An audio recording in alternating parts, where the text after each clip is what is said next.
नमस्कार, मी मुख्य संपादक संभाजी जाधव.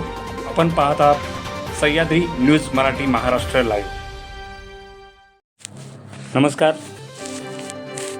आजरा तालुक्यात लोकसभा निवडणुकीच्या पार्श्वभूमीवर आदर्श मतदान केंद्रे तयार करण्यात आली आहेत. यामध्ये उत्तूर, मम्मीवाडी, मुरुडे, वाटिंगी, कोरिवडे अशा 7 मतदान केंद्राचा समावेश आहे.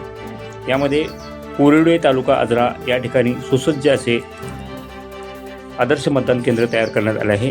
यामध्ये सुसज्ज मंडप, पहिल्यांदाच मतदान करणाऱ्या नवमतदारांचे जंगी स्वागत, मतदान केंद्राकडे येणाऱ्या रस्त्यावरती रांगोळी, पिण्याचे थंड पाणी, आरोग्य सुविधा, मतदान सहायता कक्ष, वैशिष्ट्यपूर्ण विविधतेचे प्रवेशद्वारे प्रदर्शन, ज्येष्ठ नागरिक व दिव्यांग यांच्याकरता व्हीलचेअर सोय अशा विविध योजना या आदर्श मतदान केंद्रावरती करण्यात आलेल्या आहेत. यामध्ये BLO संदीप चौगले यांच्या मार्गदर्शनाखाली आनंदा कांबळे, आशा अनिता कांबळे, अंगणवाडी सेविका भारती कांबळे, सुरेखा पटेल सह कर्मचारी यांचा सहभाग आहे. जिल्हाधिकारी व निवडणूक निर्णय अधिकारी यांच्या संकल्पनेतून हे आदर्श केंद्र निर्माण करण्यात आले असल्याचे श्री चौगले यांनी सांगितले. नमस्कार. आपण आहोत कोल्हापूर जिल्ह्यातील व आजरा तालुक्यातील कोरिवडे या गावामध्ये. आज दिनांक 7 लोकसभा निवडणुकीचं मतदानाला सुरुवात झाली आहे सकाळी 7 वाजता. या ठिकाणी जिल्हाधिकारी व निवडणूक निर्णय अधिकारी यांच्या संकल्पनेतून निवडणूक केंद्र या ठिकाणी कोरिवडे गावामध्ये चांगल्या पद्धतीने तयार केलेलं आहे. आपल्यासोबत आहेत BLO. काय सांगाल आपण, काय कशा पद्धतीने केला आहे, संकल्पना तुमची काय आहे? नमस्कार. माननीय मुख्य कार्यकारी अधिकारी जिल्हा परिषद कोल्हापूर आणि माननीय जिल्हा निवडणूक निर्णय अधिकारी तथा जिल्हाधिकारी यांच्या संकल्पनेतून आणि सूचनेनुसार आम्ही आज या ठिकाणी आदर्श मतदान केंद्र बनवलेलं आहे. केंद्र क्रमांक 384 कोरिवडे तालुका आजरा. तर या ठिकाणी आम्ही तालुक्यामध्ये आमच्या जी विविधता आहे त्यामध्ये प्राणी, पक्षी, कीटक, जलसंपदा किंवा वनसंपदा, त्याशिवाय या ठिकाणी ह्या ग्रामीण भागामध्ये, अतिदुर्गम भागामध्ये बांबूपासून बनवलेल्या वस्तूंचं प्रदर्शन, ह्या वस्तू बचत गटामार्फत बनवलेल्या आहेत. आणि वनसंपदेतून काही वस्तू, खाद्यपदार्थ बनवलेले आहेत बचत गटाच्या माध्यमातून, त्याचंसुद्धा या ठिकाणी आम्ही प्रदर्शन आयोजित केलेलं आहे. आणि नागरिकांचा चांगल्या प्रकारे प्रतिसाद आहे.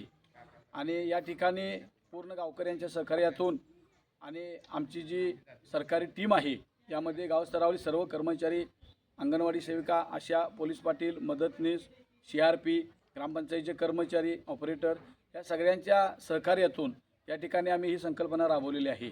आणि आमचा मनोदय असा आहे की आम्ही एवढी जनजागृती या ठिकाणी केलेली आहे की मागच्या 2019च्या निवडणुकीमध्ये आमच्या गावची मतदान टक्केवारी 78% होती. तर ही टक्केवारी या ठिकाणी 90% कशी होईल यासाठी मोठ्या प्रमाणात गेली 8 दिवस या सर्व टीमने जनजागृती केलेली आहे. आणि नागरिकांचा चांगला उत्स्फूर्त प्रतिसाद आहे. पहिल्याच 1 तासामध्ये अगदी 10% मतदान पहिल्या तासामध्ये झालेलं आहे. आणि असंच आम्ही संध्याकाळी शेवटच्या टप्प्यापर्यंत या ठिकाणी 90% मतदान करणार. आपण नव्या मतदारांचे तुम्ही स्वागत केला. हां, काय तुम्हाला वाटतं उत्सुकता नव्या मतदारांची? नवीन मतदारांची उत्सुकता चांगल्या प्रकारे वाटली की आम्ही त्यांना सूचित केलं होतं की तुम्ही सकाळी पहिल्यांदाच मताला इथं या ठिकाणी मत नोंदवण्यास यावं.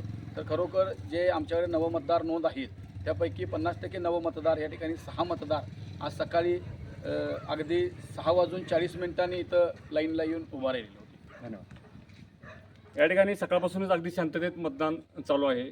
परंतु अशीच संकल्पना प्रत्येक मतदान केंद्रावर झाल्यास की मतदारांमध्ये उत्सुकता मतदान करण्यासाठी निर्माण होईल.